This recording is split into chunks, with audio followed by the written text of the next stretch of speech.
Lights, camera, action. Hey, g'day. Look, for reasons I don't have time to go into today, my name's Ttt Jedynak.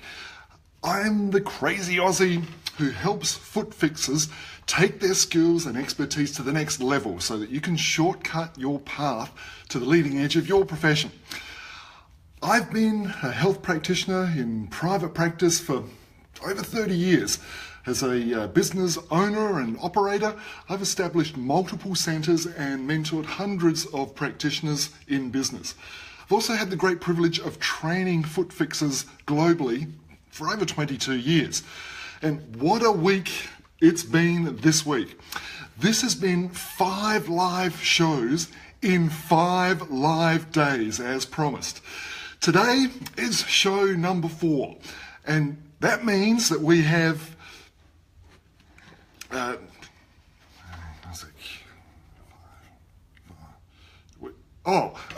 so we have one more show after today, but we've got 2 to do, and that's 5 live shows in 5 live days. Today's day number 4, and today's show is going to be awesome. So far this week, we've dived into the hot clinical topics that tend to give us MSK practitioners a fair bit of grief from time to time. The feedback from the thousands of views have really been encouraging. So many of you could relate to my big blunders and the solutions that I discovered along the way. Tito, you are well aware of some of the massive blunders that I've made in my time, and so thank you for your moral support and thank you for being here today. I'm glad too that so many of you had a great laugh. It just happened to be at my expense though, as long as it made you feel good. All right, so the hot topics that we've covered this week so far are: 1, how to cure cuboids quickly. The clinical assessment test that we went through there, it's a total ripper. 2, we did how to resolve those stubborn heel pain cases that don't fully resolve. And the 3rd topic we did, how to make your orthoses more comfortable, more effective, and your clients more compliant. Woohoo! So what's in store today? Well, speaking of store, we have a brand new offering that's exclusively for you, our Facebook viewers. The sales pitch, it'll be in the last couple of minutes of today's show, just in case you're hanging out for it. All right. Anyway, today's offer is going to save you a huge amount of time, effort, energy, and cash. It could even transform how you assess and treat your clients. Today's show, it's all about how to fix more feet without expensive equipment, complicated procedures, or going to some of those time-wasting CPD events. In fact, today's Facebook Live show, it's for 2 types of practitioners. It's for the more recent graduates who want to keep putting tools in their toolkit to be at the leading edge of their profession. And it's also for the more experienced practitioners who've come to realise that orthotic therapy has a place, certainly, but doesn't provide all of the answers. If you're looking for ways to get even better results with your orthotic therapy, then this show is definitely for you. You know, it doesn't take many practitioners long to discover that they didn't learn everything that they needed at university. Unfortunately, universities aren't always resourced to teach you everything you need to fix more feet. And as good as some universities are, many practitioners find that when they're out in the real world, there are pieces missing in their education. Every workshop I run, I always have practitioners telling me, I wish I'd learned this stuff at uni. So my goal for today's show is to disclose how you can fill in those missing pieces of your education and fix more feet like never before. You see, in my early years, I found I was missing pieces of the puzzle in my education. For example, it was a bit of a rude shock to learn that orthotics didn't fix everything for MSK conditions of the foot and leg. I found some clients would get better, but not best. Some clients didn't even want orthotics, or they couldn't accommodate them. They were dancers or skaters or gymnasts. And then we had a reasonable number of corporate businesswomen, and they needed to wear their corporate attire and footwear, and so it just meant that changing their footwear to accommodate their orthotic devices, that wasn't an option. Some clients already had a box full of orthotics, and they wanted to know what else could be done for them.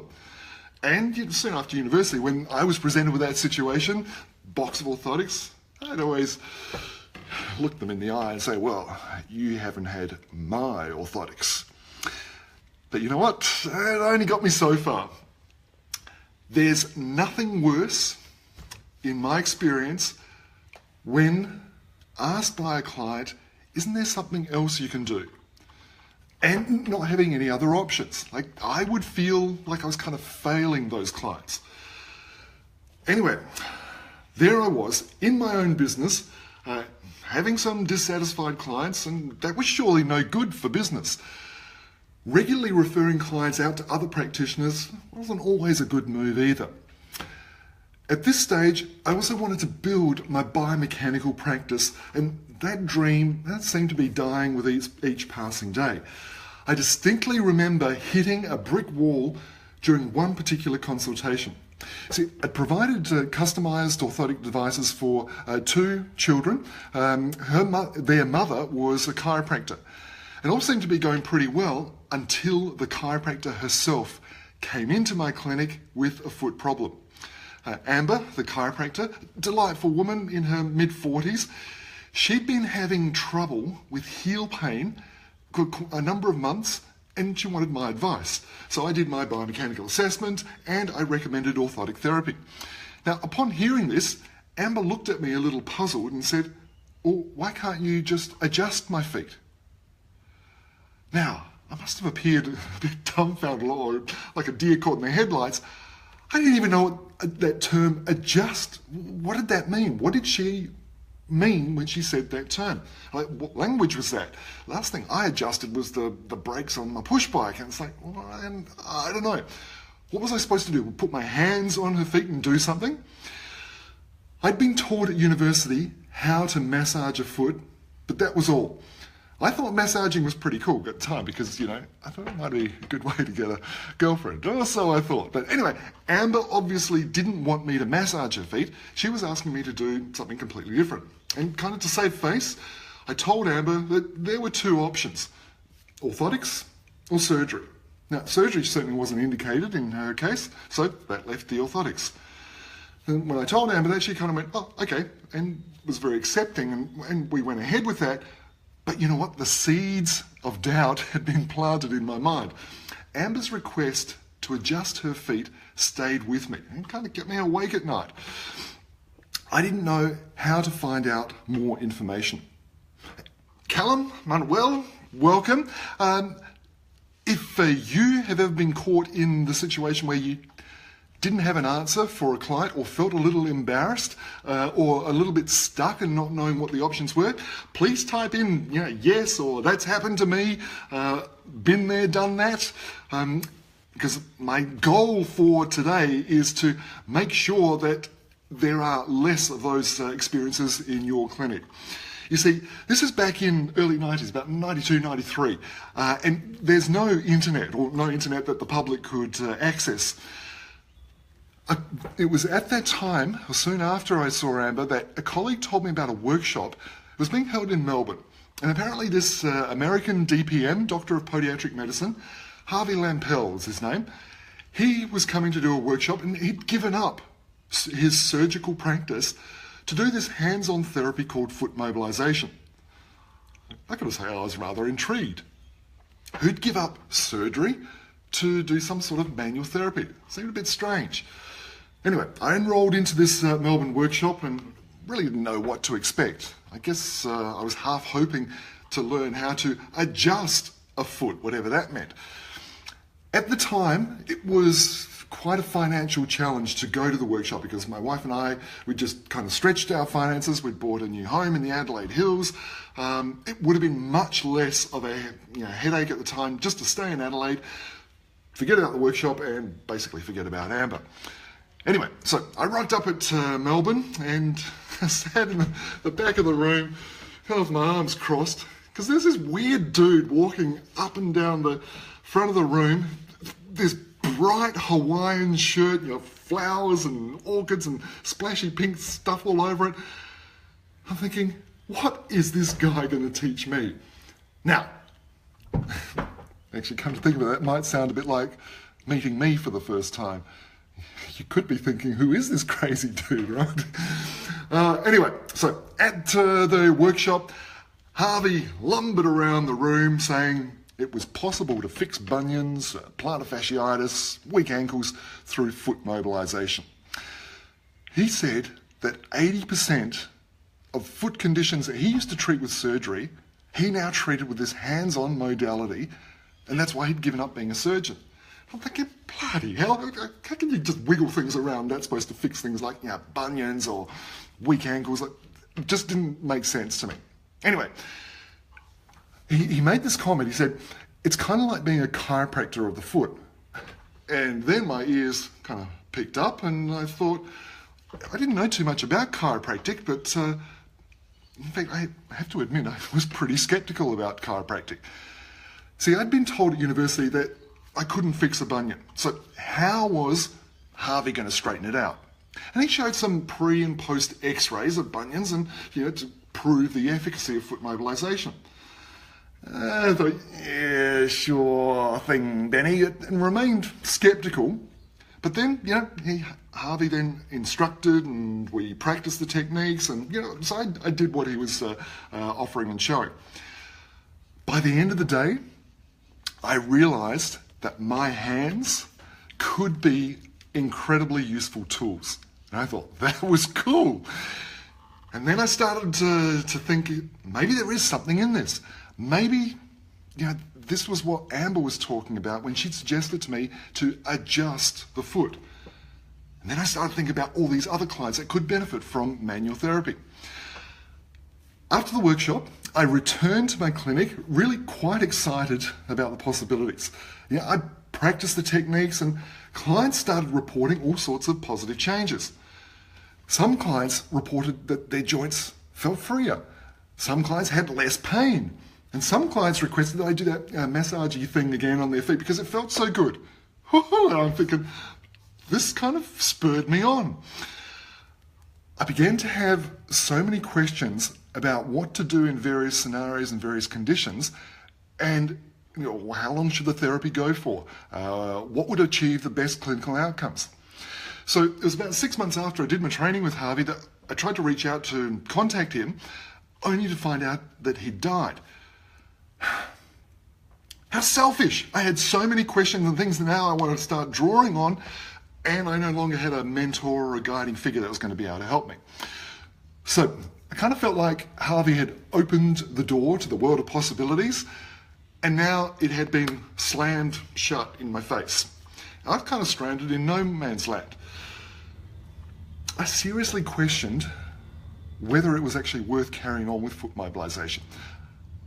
Was it too late to kind of say, okay, well, that was an interesting workshop and leave it at that? And I kind of stumbled around in the dark for quite some time. I tried to do some research.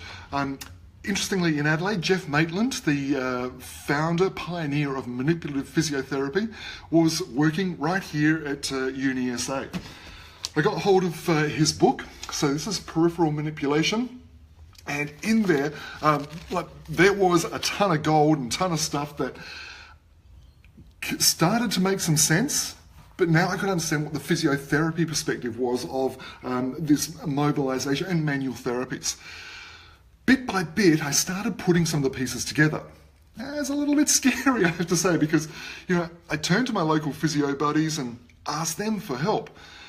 By this time, I befriended a chiropractor, and he too, he was very generous with sharing what he knew of manual therapies. So I was amazed just how open and generous these professionals were. Sometimes I thought I was kind of stepping in their territory and they might sort of pull up the barriers. If you've ever, wondered or been concerned that maybe you hesitated reaching out to another professional, please type in yes, I've been concerned, or no, if you haven't, then that's great. Because if there's one piece of advice I can give you today, it's that when you reach out to a practitioner and if they engage with you, invariably people are generous, they're helpful, we're all in the business of helping people. And if they can see a way that you can help more people and vice versa, it's like it does work out brilliantly. And that was certainly my experience. I can say, honestly, to this day, I still appreciate that incredibly important time in my life with the support that I was given. It was this help and support that spurred me on to fully understand the biomechanics, the physiology of this foot mobilization gig. I'd combined what I'd learnt of the physiotherapist's profession, from chiropractic, and I combined that with the biomechanical understanding that I had as a podiatrist. In the meantime, I continued to get great feedback about foot mobilization from my clients. And then I started taking on cases that previously I would have referred elsewhere for. So I was getting better outcomes for things like cuboid syndrome. Some of my heel pain cases that were a bit stuck were improving. Even shin splints, tib post tendonitis. Now I had a way to actually be able to help that. Even surgical cases, things like bunions, hammer toes, all these clawed up, stuck, stiff joints, they were improving. And clients were grateful they didn't have to go under the knife. You see, at university, I was told that this kind of stuff wasn't possible. Bunions, hammer toes, they could only be fixed with surgery. The only solution for MSK conditions was orthotics. But I'm starting to see that, now hang on a second, that may not always be the case. You see, with foot mobilization in my toolkit, I could now offer an alternative solution. And satisfied clients were referring more and more of their friends and their loved ones. They were sending them to me. I even had a new client walk into my consulting room. The first words out of his mouth, even before we kind of introduced and shook hands or anything like that, he said to me, "I hear you perform miracles."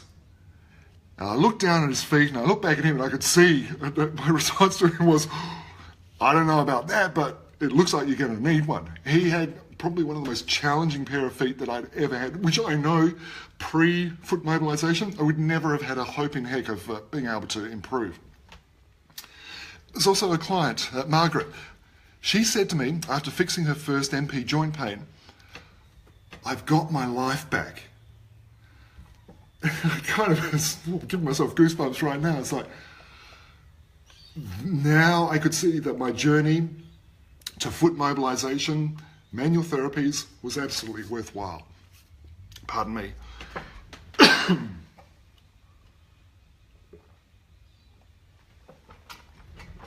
See, I had reached my goal of helping more people. I was glad that I'd stepped out of the comfort zone, gone to Harvey's workshop, and was willing to learn something new and different. It was a year and a bit after that, 1995, I sold off my routine practice to focus solely on biomechanics. You see, by introducing foot mobilization as a treatment service, I'd completely transformed my clinic, and in essence, I'd changed the direction of my career. And then something even more surprising happened. I started getting the attention of my podiatry colleagues. They wanted to know, what is it that I was doing? They were particularly interested in how I was getting better clinical outcomes by combining orthotic therapy with manual therapy. You see, that's one of the great advantages of FMT, foot mobilization therapies. It's combining it with orthotic therapy so that your orthotics work even better. So they asked me to teach them. And that's how I started teaching foot mobilization back in 1995, 22 years ago. See, by then, I'd turned foot mobilization into a comprehensive protocol that had been tried and tested at the coalface of my clinic. When I look back in those early years, I was so glad not to have given up on foot mobilisation. To have kept thinking for myself, that was an important thing. And in a way, listening to my gut and stepping outside the mainstream, I could see the benefits and advantages of doing that. The key thing that kept driving me was my clients' needs, putting them first. I couldn't deny what was happening in my consulting room, and the positive results that my clients were reporting, that was evidence for me. Most importantly, the clinical results, they speak for themselves. And my clients literally voted with their feet, and this led to setting up multiple foot mobilisation centres, having a team of 12. But I guess now you're probably thinking, well, that's all well and good, Ted, but where's the evidence that FMT works? And I know we live in a scientific, evidence-based community, and that's an important thing. It's important to know that manual therapies has been clearly demonstrated to work for MSK conditions of the upper body. There's a plethora of research for spinal conditions, for upper body conditions. The efficacy is massive. Manual therapies, think of it, they are the basis of the professions like physiotherapy, chiropractic, osteopathy. If manual therapies work for the upper body, it'll also work for the lower body because it's the same physiological structures that we're working with. Bones, joints, capsules, ligaments, tendons. We use, in FMT, the exact same therapeutic rationale. Recently, good friend and colleague in Scotland, in the UK, this is the British Podiatry Now publication. Last year they had an MSK special. So Dave Cashley is the dude, also a MSK specialist. So he put together a review of the evidence base as far as manual therapies for the foot and ankle goes. And then what you'll see is a list of 52 references of manual therapies for the foot and leg. So Dave, his great research, his passion for manual therapies is awesome. If you ever get a chance to meet him, you won't regret it. It's a buzz. Good thing is there is solid evidence for FMT. Now that is reassuring, isn't it? Now you might be thinking, well, okay, that's all well and good, Ted, but I haven't got a lot of experience with my hands when it comes to manual therapy. So will I be able to do foot mobilisation? And this is a good question. Foot mobilisation therapy is a hands-on skill. But the fact that it's a skill means it's learnable. It's kind of like learning how to drive a car. At the beginning, the whole thing seems rather complex. There's pedals, there's buttons, there's steering, there's mirrors, and it all takes a bit of time to learn the ropes. But with practice, driving a car becomes automatic. Like now, you get in a car, go. Well, it's the same with manual therapies.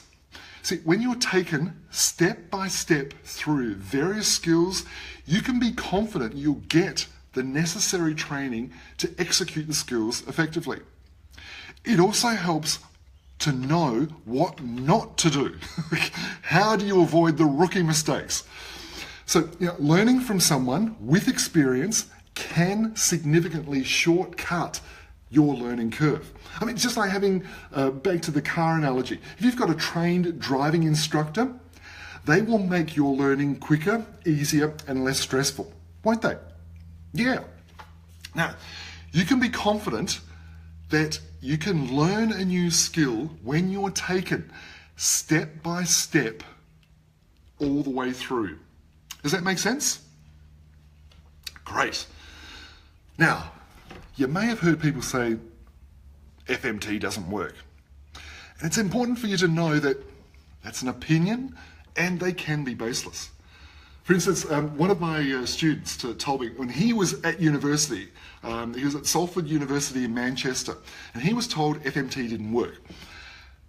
The lecturer said that what she did was try the techniques on her own foot, and based on that, it didn't work.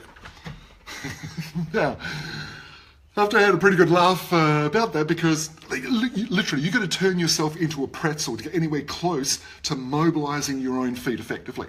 Like, I know what to do and how to do things. And when I have a foot issue, like, I'm in all sorts of trouble trying to mobilize my own feet. You invariably have to have someone else work the skills efficiently. I mean, it's kind of like a dentist saying, "Oh, I tried to drill my own filling and it didn't work." Oh, okay, maybe that's not exactly the same, but it's important to know how very difficult it is to work on one's own feet. Your position and the precision, they're essential when it comes to delivering manual therapies effectively. No doubt you've realised that misinformed opinions on the efficacy of FMT really have to be questioned, and don't they? So let me ask you a question. If you're reassured that there's evidence that FMT works and that having manual therapy experience isn't necessary to learn FMT, and that you're an independent thinker who doesn't always believe every other people's opinions, do you think FMT would be useful or beneficial for you to master? Would it be beneficial for your clients? Andrew, good to see you on board. What do you think? Would FMT be a useful skill to have in your toolkit for helping you and your clients? Great. Hey, look, I hope by now you're feeling a little bit excited about the possibilities that FMT can offer. It might feel a little overwhelming to consider taking on a new skill set, but I always hope that at least you're thinking it's possible at this point.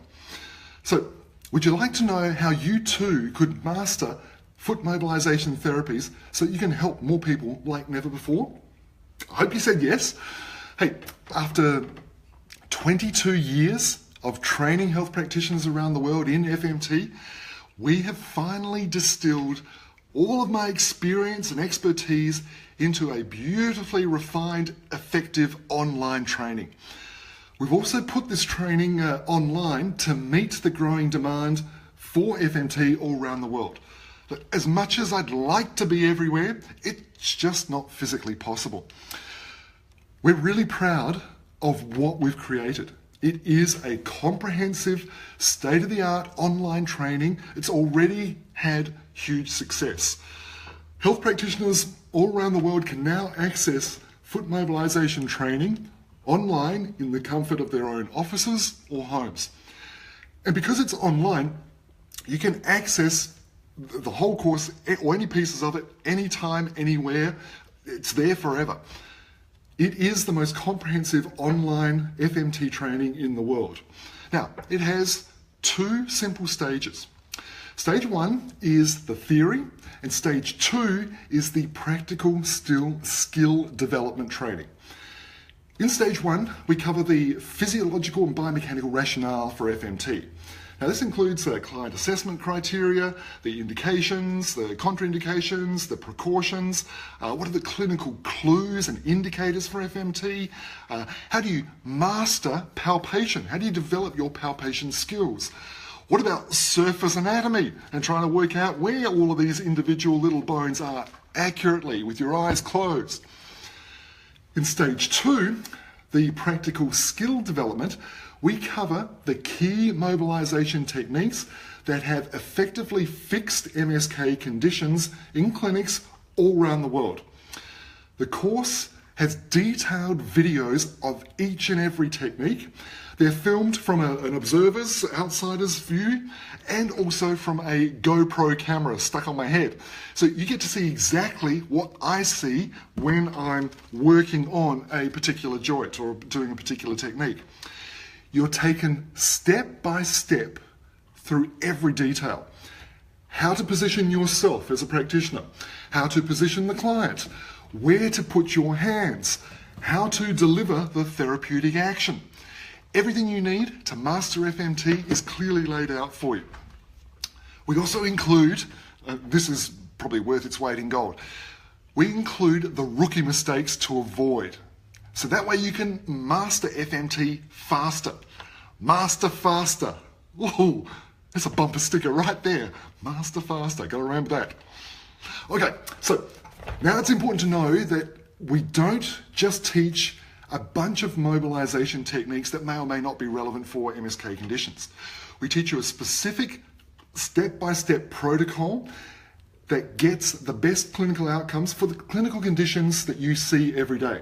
It is a comprehensive protocol that covers every joint in the foot and ankle.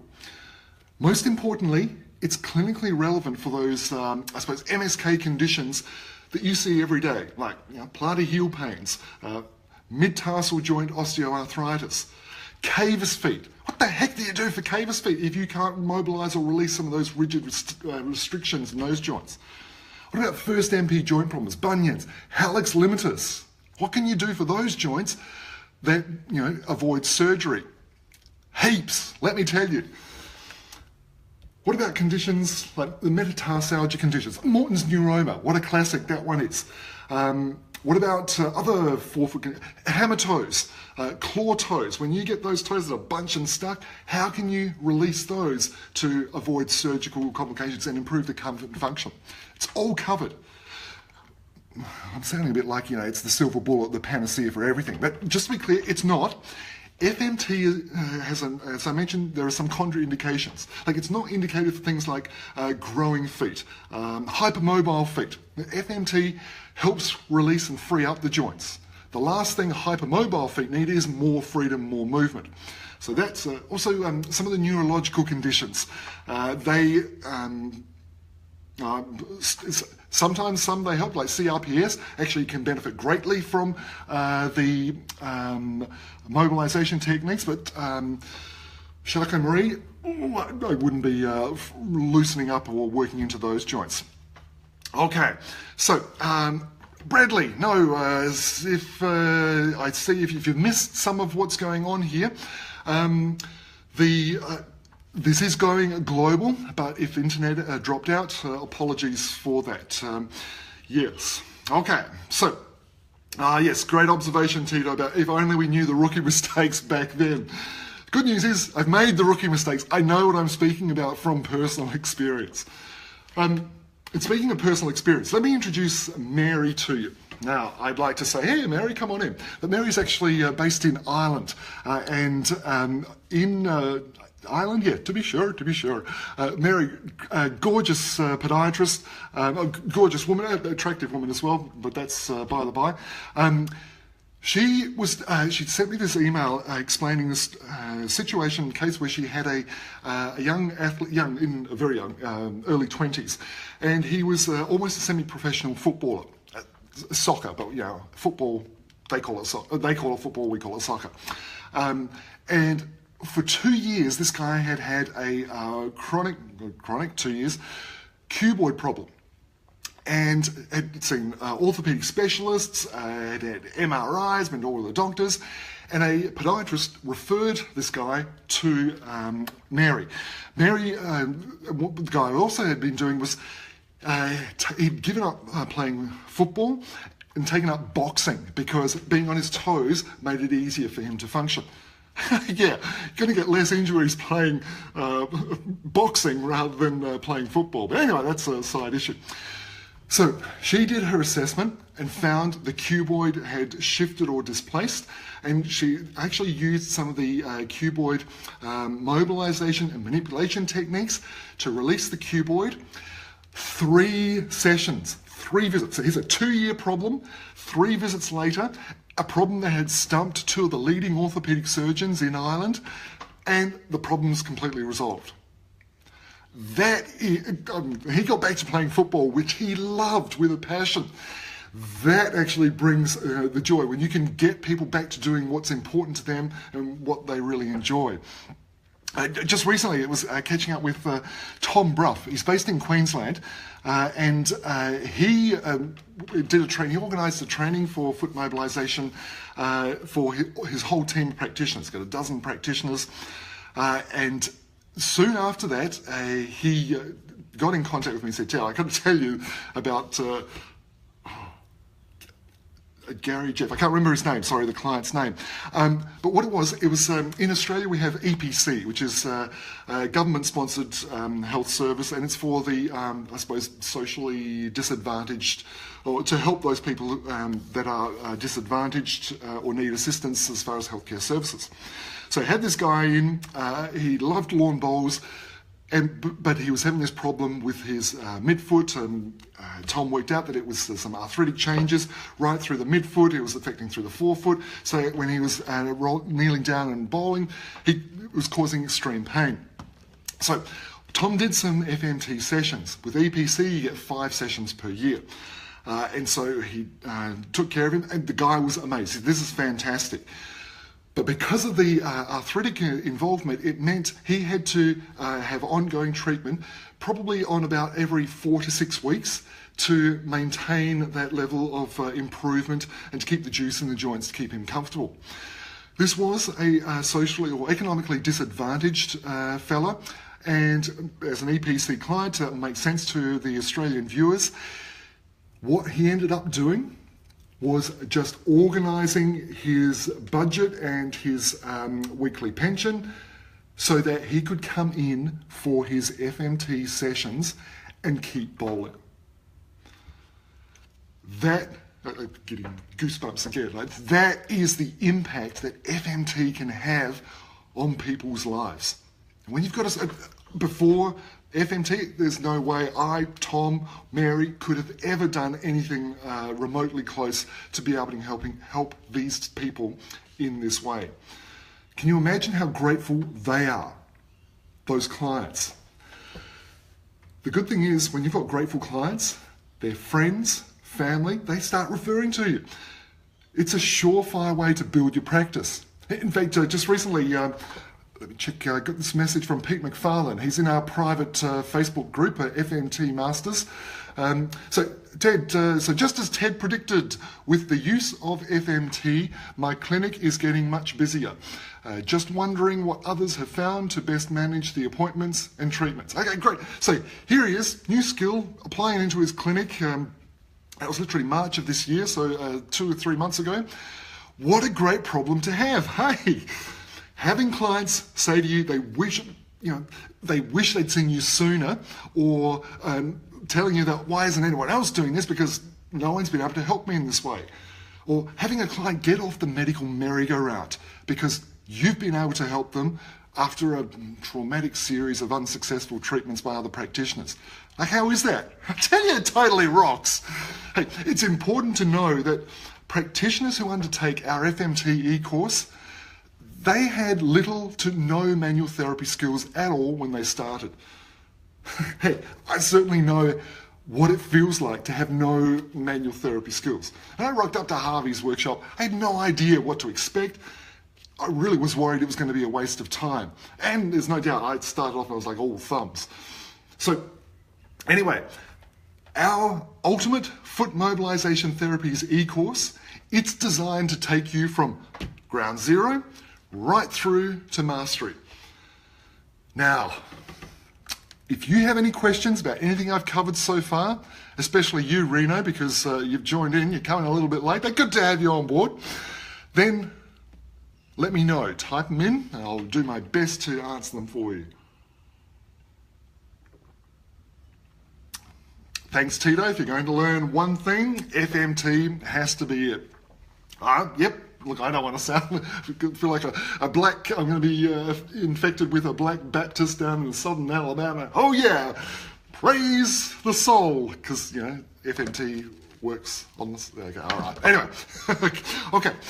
Look, you might be wondering, okay, great, Ted. How much does this e-course cost? Our retail fee for the foot mobilization training has been $2,000.